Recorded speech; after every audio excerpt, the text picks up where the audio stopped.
Kabut turun tebal malam itu, menelan pepohonan tinggi yang berdiri seperti bayangan bisu. Angin bertiup pelan, membawa aroma tanah basah dan bunga-bunga mati. Di tengah hutan tua yang jauh dari pemukiman, suara langkah kaki terdengar tergesa. Gaun putih lusuh terseret di tanah, robek di bagian bawah, dan berlumuran lumpur. Di tangannya, selembar surat tua yang hampir hancur oleh air hujan tetap ia genggam erat, seolah nyawanya bergantung padanya. Ayla berlari tanpa arah, napasnya terengah. Mata merahnya terus menatap ke belakang. Tidak ada siapa-siapa. Tapi ia tahu dia sedang diikuti. Bukan oleh manusia, tapi oleh sesuatu yang menunggu selama bertahun-tahun untuk malam ini. Kilatan petir menyambar langit, memperlihatkan sekilas siluet tinggi dan tak berwajah yang berdiri di antara pohon-pohon. Ayla menjerit, tapi suaranya tertelan hening. Ia terus berlari, hingga tiba di tepi jurang. Kakinya terpeleset di lumpur, tubuhnya hampir terjatuh. Namun sebelum ia meluncur ke bawah, tangan dingin dan tak terlihat menangkapnya. Aku menepati janjiku, bisik suara itu di telinganya, serak namun dalam. Ayla membeku. Matanya membulat saat melihat bayangan pria berjas pengantin hitam berdiri di hadapannya, wajahnya tak sepenuhnya tampak. Senyum mengerikan terlukis samar di wajah pucat itu. Malam ini, kita bersatu selamanya. Lalu semuanya menjadi gelap. Beberapa hari sebelumnya, Ayla masih seorang mahasiswa biasa. Ia baru saja tiba di desa kecil bernama Gunturwening, desa yang tak tercantum dalam peta manapun. Ia sedang menyelesaikan skripsinya tentang mitos lokal dan ritual kuno. Tapi di balik senyumnya yang cerah dan langkahnya yang ringan, Ayla menyimpan kecemasan yang dalam. Ibunya koma, dan rumah sakit tak bisa berbuat banyak. Di rumah kepala desa, ia melihat sebuah lemari tua berisi buku-buku tebal dan lembaran kuno. Salah satunya menarik perhatiannya. Buku bersampul kulit hitam dengan lambang aneh, yang disebut warga sebagai buku hitam janji. Ayla membukanya secara iseng.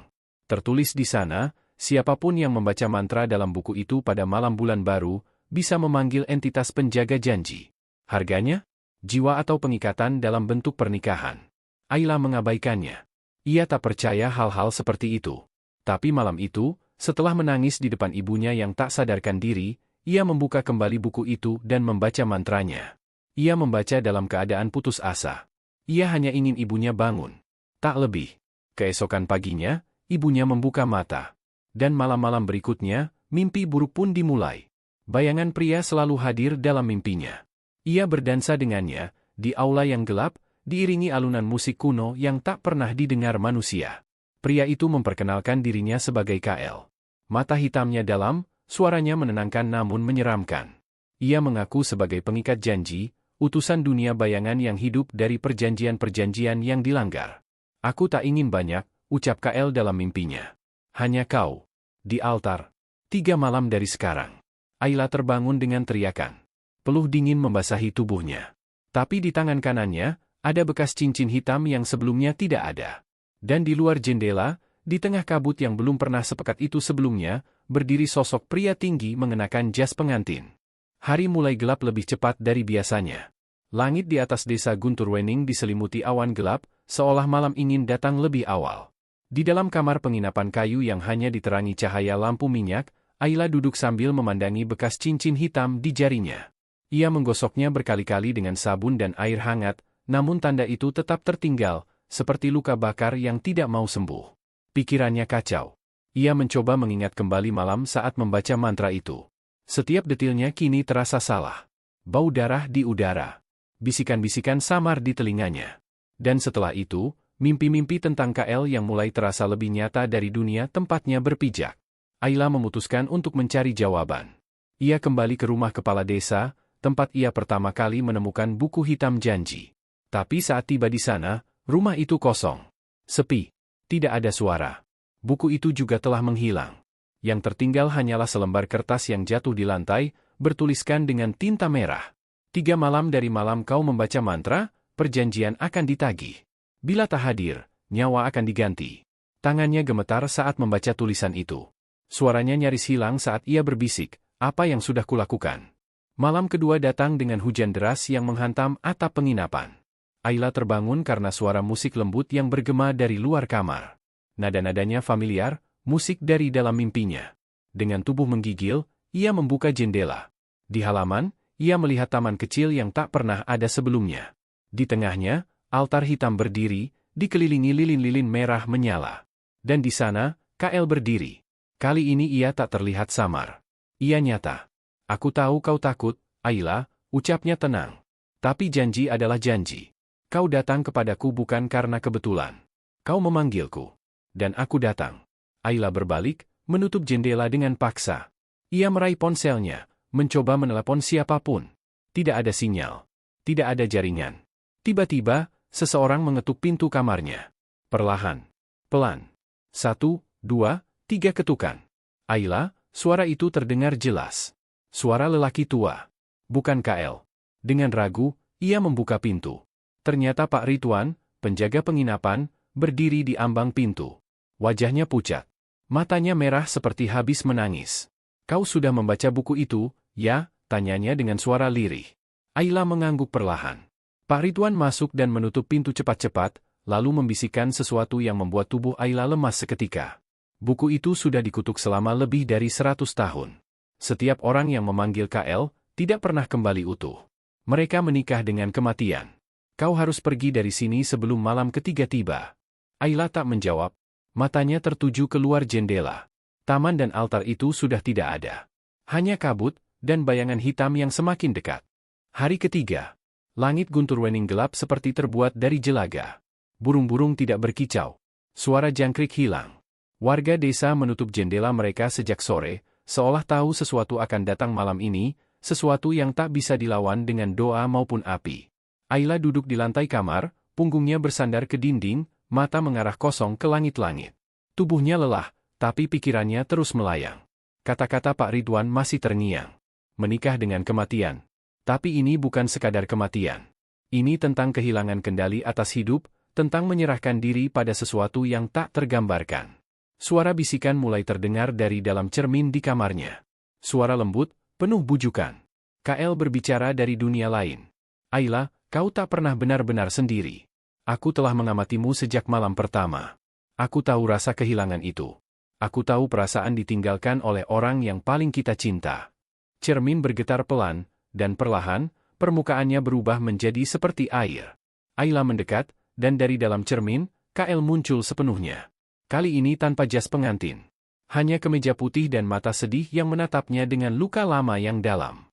Aku dulu manusia, katanya. Ayla terdiam. Ia mendengar dengan napas terhenti. Aku kehilangan seseorang yang sangat kucintai, karena aku melanggar janji yang kubuat padanya. Dalam keputusasaan, aku memohon kepada kekuatan yang tak semestinya. Aku ingin diberi kesempatan kedua. Tapi tak ada yang gratis di dunia ini. Wajah KL memucat. Bayangan kegelapan mengalir dari matanya, seperti tinta. Aku dijadikan penjaga perjanjian. Tidak bisa mati. Tidak bisa lupa. Aku hanya bisa dibebaskan, jika ada jiwa murni yang bersedia menyerahkan dirinya. Bukan karena paksaan. Tapi karena cinta. Ayla melangkah mundur. Kau ingin, aku mencintaimu? KL menggeleng pelan. Aku tidak meminta itu. Tapi kau yang membuka pintu. Kau membaca mantranya. Kau yang membuat perjanjian. Di luar, suara lonceng tua berdentang. Sebuah tanda. Malam ketiga telah tiba. Ayla mendongak. Tanah di luar jendela bergetar. Kabut merayap masuk lewat celah-celah kayu. Lampu padam. Dalam kegelapan, altar hitam muncul lagi. Kali ini, di tengah kamarnya sendiri. Sebuah gaun pengantin menggantung, mengambang di udara, dan perlahan-lahan turun ke tubuh Ayla, seolah memilihnya. Ia berdiri. Entah karena ketakutan, atau karena sesuatu dalam dirinya mulai menerima takdirnya. KL menyodorkan tangannya dari dalam cermin. Ayla menatapnya lama, lalu bertanya dengan suara lirih. Jika aku ikut denganmu, apa kau akan membiarkanku pergi? KL tersenyum tipis. Aku tidak bisa menjanjikan apa-apa. Ayla memejamkan mata. Dan saat ia membuka kembali, tubuhnya telah berada di dunia lain, dunia cermin. Langit merah darah. Tanah hitam retak. Altar api berdiri di depan. Musik perkawinan mulai terdengar, tapi nadanya melengking menyeramkan. KL berdiri di sana. Menunggunya. Langkah Ayla terasa ringan saat berjalan di atas tanah hitam yang seperti abu membara. Gaun pengantin yang kini membungkus tubuhnya berkilau samar, seolah terbuat dari kabut dan sisa-sisa kenangan. Di sekelilingnya, bayangan berdiri membentuk barisan, tak memiliki wajah, namun bersorak tanpa suara. Mereka adalah saksi pernikahan yang telah lama menanti janji ini ditepati. Di depan altar, Kael berdiri mengenakan jubah panjang berwarna merah darah. Cahaya api menari di matanya, tapi wajahnya tetap tenang. Sorot matanya bukan lagi seperti iblis, tapi seperti pria yang menanggung luka bertahun-tahun dan akhirnya bisa melihat akhir dari penderitaan. Ayla berhenti beberapa langkah dari altar. Jantungnya berdebar hebat, meski tubuhnya dingin seperti salju. "Apakah ini benar-benar terjadi?" bisiknya. Kael mengangguk pelan. "Kau telah melangkah ke dunia ini karena keputusanmu sendiri. Setelah akad ini, tak akan ada jalan kembali. Kau akan menjadi bagian dariku, dan aku bagian darimu. Selamanya." Ayla memejamkan mata. Wajah ibunya terbayang. Juga teman-teman yang kini sudah mulai melupakan kepergiannya. Tapi tak ada yang bisa membantunya sekarang. Dunia nyata telah tertinggal jauh di belakang. Ia tak bisa membatalkan apa yang sudah dimulai. Kael merentangkan tangan, dan di antaranya muncul api berbentuk cincin hitam. "Letakkan tanganmu di atas apiku. Maka akad ini akan terpatri. Aku tak memaksamu, Ayla. Tapi jika kau siap, maka mari kita ikat janji." Ayla menatap api itu. Tangan kanannya bergetar. Tapi sebelum ia bisa menyentuh api, suara dari balik altar mengejutkan mereka berdua. "Jangan lakukan itu." Pak Ridwan muncul dari balik kegelapan. Wajahnya berdarah, pakaiannya robek, tapi matanya penuh keberanian. Ia memegang lembaran dari buku hitam janji, halaman terakhir yang telah dirahasiakan. "Ada cara lain," teriaknya. "Kael, kau tahu ini. Jika dia membaca ayat pemutus dengan keikhlasan, kau bisa dibebaskan. Kalian berdua bisa bebas." Kael membeku. Matanya berkaca-kaca. Tidak terlalu berisiko. Jika ia gagal membaca dengan ikhlas, tubuhnya akan meledak, dan jiwanya hancur. Ayla menatap Pak Ridwan. "Beri aku halaman itu." Dengan langkah gemetar, ia mengambil lembaran tersebut. Tulisan di situ bukan bahasa manusia. Tapi entah bagaimana, Ayla bisa membacanya. Mungkin karena jiwanya kini telah setengah berada di dunia ini. Ia mengangkat suara, membaca perlahan. "Tawa akhiru, Anil, Ahdi, Fa, Ina, Rabbaka, Ghafurur Rahim." Tiba-tiba tanah retak hebat. Bayangan di sekeliling menghilang satu persatu.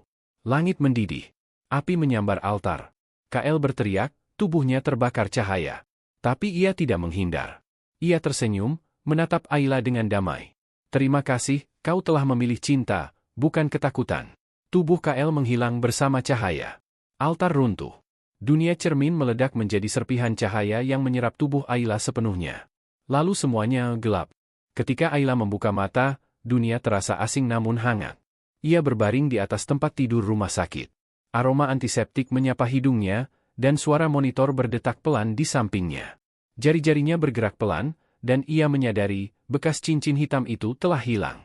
Di sebelah tempat tidurnya, ibunya duduk sambil tersenyum, wajahnya berseri meski pucat.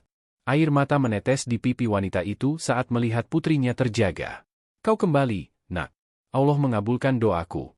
Ayla ingin bicara, tapi tenggorokannya terlalu kering. Ia hanya bisa tersenyum kecil, lalu menoleh ke jendela. Sinar matahari pagi masuk menerobos tirai putih, memberi cahaya hangat yang lama tak ia rasakan. Dunia nyata, pikirnya. Ini nyata. Beberapa hari kemudian, Ayla sudah bisa berjalan keluar rumah sakit. Ia kembali ke kota. Semua terasa seperti mimpi buruk yang telah usai, namun meninggalkan luka tak kasat mata. Tapi kisah belum sepenuhnya selesai. Suatu malam, Ayla memimpikan Kael. Tapi bukan dalam dunia cermin, bukan dalam altar gelap. Ia berdiri di padang rumput, tersenyum dalam cahaya senja. "Aku bebas, Ayla. Dan kau juga. Tapi aku akan tetap ada di antara lapisan waktu. Menjaga mereka yang pernah menyebut namaku, agar tak mengulangi kesalahan yang sama." Ayla mengangguk. Tak ada lagi ketakutan. Hanya ketenangan. Ketika ia terbangun, halaman terakhir dari buku hitam janji ada di atas meja kamarnya. Kini sudah kosong. Hanya satu kalimat tertulis. Janji bukan untuk dimainkan, sebab setiap kata yang diucap akan dicatat langit dan dibalas bumi. Ia tahu, dunia ini menyimpan banyak hal di luar nalar. Tapi satu hal yang ia yakini kini, jangan pernah bermain-main dengan keputusasaan. Karena kadang, pintu yang terbuka, tidak bisa ditutup kembali. Hikmah cerita? Dan tepatilah janji.